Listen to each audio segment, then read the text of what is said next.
अस्सलाम वालेकुम रैगस व्यूवर्स, और आज हमारी पहली वीडियो और इस वीडियो में आपके लिए लाया हूँ डॉज रैम 2008 का रिव्यू। छप्पर पल सारे मुनकर कर तुम बंकर बल हाथ में फन राख सोना जैसे शक्करगंज कंकर फेंकता शैतानों पे तुम कह लो खुदकुश मैं आजाद सरफरोशी दिल में और मैं सरकश अगर इसी मॉडल की बात करें तो इसका जो मॉडल है 2018 का है, इसकी इंपोर्ट 2022 की है। और ये जो इसके ऑनर हैं अभी इसके फर्स्ट ओनर हैं, और जो ये वेरिएंट है थर्ड जनरेशन इसको कहते हैं। 2002 से लेके 2018 तक यही शेप जो कंटिन्यूड हुई थी। तो ये पर्ल वाइट कलर में है और ये जो है अमेरिकन बेस वेरिएंट है जिसका जो कंट्रोल है लेफ्ट साइड पे आता है। तो अगर इसके इंजन की बात करें तो ये है डॉज का 5.7 V8 पेट्रोल इंजन जो कि 4x4 6 गियर ट्रांसमिशन में आता है। तो अगर इस इंजन की जो है फ्रंट की बात करें तो इसमें लगा हुआ है सबसे पहले तो रैम का सिग्नेचर ग्रिल है, उसके बाद आते हैं हेडलैम्प्स दोनों फ्रंट के, और नीचे बात करें तो यहाँ पे लगे हुए हैं जी हैलोजन बल्ब, फॉग फ्रंट पे और बैक पे इसके पार्किंग सेंसर्स भी लगे हुए हैं। और जो बम्पर इसका 2 टोन्स में आता है, एक है प्लास्टिक पर्ल वाइट में और नीचे वाला जो है स्टील में, जिसकी जो कम्बिनेशन है इसके रिम के साथ और इसके साइड मिरर के साथ हुई हुई है। तो अगर इसके रिम की बात करें तो ये है जी 17 इंच के एलायरन जिसकी जो क्राउनिंग स्टील के उसमें हुई हुई है, और जो उसका टायर है वो है 20 इंच का टायर। अब हम अगर बैक की बात करें तो अगेन एक मैसी सी बैक देखने को मिलती है जिसमें 2 पार्किंग लाइट्स आ गई, 4x4 की पंचिंग है, पार्किंग सेंसर, ड्यूअल एग्जॉस्ट और रैम की पंचिंग हो गई। और बैक पे एक बड़ा सा ट्रंक भी मिलता है जहाँ पे आप अपना ज़रूरत का सामान रख सकते हैं। और अगर आपकी जगह ये भी कम पड़ रही है तो उसको आप इस तरह खोल के ऊपर से अलग करके और बाइक्स और इस तरह की चीज़ें भी रख सकते हैं। तो अगर साइड मिरर की बात करें तो इस पर डबल मिरर लगे हुए हैं, एक तो सिंपल है, दूसरा है कनकेव में जो कर्वी मिरर होता है, और इसके पीछे है जी ये इंडिकेटर लगा हुआ। और फ्रंट की अब एंट्रेंस की बात करें तो यहाँ पे हमें वेलकम बार लगे हुए हैं जो कि फिक्स्ड हैं, और कीलेस एंट्री है, इसके अंदर बटन दबाएंगे और सीधा अंदर। और उसके बाद हम इधर आते हैं इसके फ्रंट डोर पे। सबसे पहले तो रैम की पंचिंग हुई हुई है, उसके बाद लेदर की स्टिचिंग हुई हुई है, और हमें 2 ट्रिम्स देखने में मिलते हैं, एक वुडन में और एक क्रोम में। उसके बाद अगर हम बटन्स पे आ जाएं तो यहाँ पे मिरर के अप एंड डाउन ऑटो का लगा हुआ है, फ्रंट बैक सारे मिरर का। उसके बाद साइड मिरर से एडजस्टेबल्स लगे हुए हैं यहाँ पे, और एक मेसी डोर लॉक ओपन का हैंडल दिया गया। नीचे अगर आए तो नीचे एक कंपार्टमेंट बनी हुई है जहाँ पे आप अपनी ड्रिंक्स वगैरह रख सकते हैं या कोई फाइल्स वगैरह रख सकते हैं। उसके बाद हम आते हैं जी अपने इंटीरियर की तरफ। तो सबसे पहले हम बात करते हैं स्टीयरिंग की, जिसमें हमें मिल जाता है सबसे पहले हॉर्न और रैम का लोगो लगा हुआ है इसके ऊपर। और दूसरा यहाँ पे आ जाता है हमारे पास क्रूज़ कंट्रोल और गियर शिफ्टिंग के ऑप्शन, और इधर आ जाता है मल्टीमीडिया का ऑप्शन आ जाता है, और जिसका स्टीयरिंग जो है ज़्यादा स्टिच्ड है। और लेफ़्ट साइड पे हमें मिल जाता है इसके जी लाइट्स के ऑन एंड ऑफ के, लो हाई और एसी वेंटिलेशंस मिल जाते हैं यहाँ पे। तो अगर स्पीकर्स की बात करें तो हमारे पास इसमें एल्पाइन के स्पीकर लगे हुए हैं जो कि टोटल 7 स्पीकर हैं, जिसमें से एक है बेस, बाकी के जो 6 हैं वो सारे स्टीरियोज़ में हैं। और अब हम इसके वेंट्स की बात करें, यहाँ पे फ्रंट पे आया था हमारे पास एसी वेंट्स आ जाता है, एक स्क्रीन मिल जाती है हमें, रैम की पंचिंग हुई हुई यहाँ पे, दूसरा वॉल्यूम लो हाई और एसी का फ़ैन ऑन ऑफ क्या। और यहाँ पे जो हमारे पास मेन चीज़ है वो है ये गियर ट्रांसमिशन, इसमें हमें पार्किंग, रिवर्स, न्यूट्रल और ड्राइव का ऑप्शन मिल जाता है।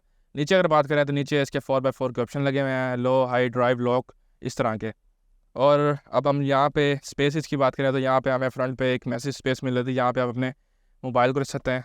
यहाँ पे नीचे हमें मिल जाता है 12 वाट का एक DC चार्जर, ठीक है।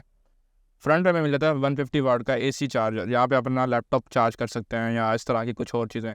यहाँ पे हमें एक और स्पेस मिल जाती है, यहाँ पे आप अपना मोबाइल वगैरह रख सकते हैं या वॉलेट रख सकते हैं। ये वायरलेस चार्जिंग नहीं करता जो ये फ्रंट है, ठीक है। उसके बाद यहाँ पे हमें कप होल्डर मिल जाते हैं।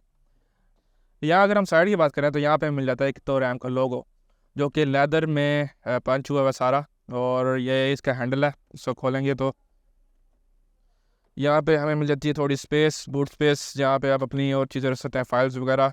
और यहाँ पे है जी फिर से वही USB चार्जर मिला हुआ है। तो अगर हम इस फ्रंट की बात करें राइट साइड पे तो यहाँ पे हमें वही बूट स्पेस मिल जाती है, 2 बूट स्पेस हैं, एक नीचे एक और एक है जी ऊपर जहाँ पे लहरामे की पंचिंग हुई है, और उसके साथ हमें मिल जाता है AC वेंट्स दोबारा। तो अगर हम ऊपर की बात करें तो यहाँ पे हमारे पास जी सबसे पहले तो मिरर आ गया जो कि ऑटो टिंटेड में है, क्योंकि जब धूप पड़ेगी तो यहाँ से ऑटोमेटिकली सेंस करके तो ये इसको टिंट कर देगा। दूसरा ये एक इमरजेंसी, क्योंकि ये अमेरिकन वेरिएंट है तो यहाँ पे एक इमरजेंसी लाइन बटन भी आया 911 का, और इसका दबाएंगे तो ऑटोमेटिकली कॉल चली जाएगी। दूसरा ऊपर कुछ बटन दिए हुए लाइटिंग के, और 2 लाइट्स दिए हुए ऊपर, और एक यहाँ पे दी जाती है एक मैसेज सनरूफ, जिसको खोलने के लिए एक यहाँ पे बटन लगा हुआ है, फिर दबाएंगे ऑटोमेटिक यहाँ से ऑन हो जाएगी, और बंद करने के लिए भी यहीं से ही बटन दबाएंगे तो ये दोबारा बंद हो जाएगी। अच्छा, तो अब इस गाड़ी को स्टार्ट करके देखते हैं। बिस्मिल्लाह पड़ गया।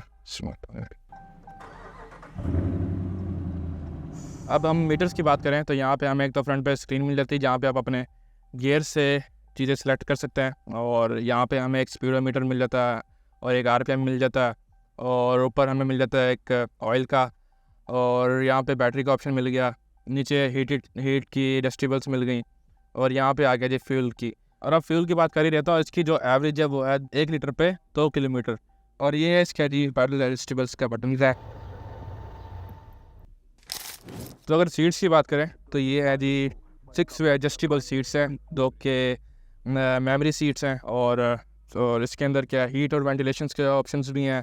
आप इन बटन से सीट्स को ऊपर नीचे आगे पीछे हर एक डायरेक्शंस में कर सकते हैं आप इसको एडजस्ट। वही दोबारा अगर बैक डोर की बात करें तो एज इट इज़ सारा कुछ सेम है, बस विंडो अप डाउन की सिंगल की दी हुई ऑप्शन, और नीचे बूट स्पेस दी हुई है, ऊपर भी यहाँ पे एक छोटी बूट स्पेस है। और अब बैठ के देखते हैं यहाँ पे कितनी स्पेस है। अब मैं यहाँ पे पूरा बैठा हूँ, जो मेरी हाइट है वो है तकरीबन 5'11", और फिर भी यहाँ पे देखें कितनी स्पेस है, इतनी खुली है ये गाड़ी। और अब हम बैक सीट्स की बात करें तो यहाँ पे हमें एक लाइट मिली हुई है, और यहाँ पे कुछ हमें कपड़े हैंग करने की जगह दी गई है, हैंगर्स दिए हुए हैं, एक यहाँ पे भी है एक वहाँ पे भी है, 2 हैंगर्स हैं। और ये है जी हमारा आर्म रेस्ट आ गया, इसमें 2 कप्स होल्डर दिए हुए हैं, और यहाँ पे भी 2 कप होल्डर की जगह दी हुई है। अब इस आर्म रेस्ट की बात करें तो यहाँ पे भी बैक साइड पे हमें एक तो रैम की पंचिंग मिल जाती है, सीट हीट की एडजस्टेबल दी हुई हैं, और यहाँ पे देखें तो 12 वाट का एक दोबारा चार्जर सॉकेट मिला हुआ है, और 2 AC वेंट्स दिए हुए हैं। अब यहाँ पे भी हमें 4 स्पीकर दिए गए हैं बैक साइड पे, 2 तो यहाँ फ्रंट पे ऊपर वाली साइड पे, और 2 हैं नीचे डोर्स पे, एक यहाँ और एक वहाँ। और अब हम इसकी डोर की बात करें तो यहाँ पे एक लाइट है जो कि जब तक गाड़ी ऑन है तब तक चलती रहती है।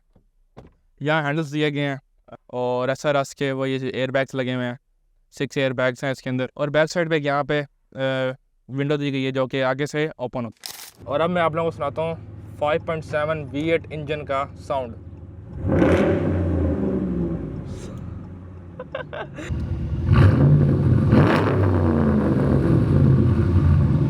तो ये था जी डॉज रैम 2008 का रिव्यू।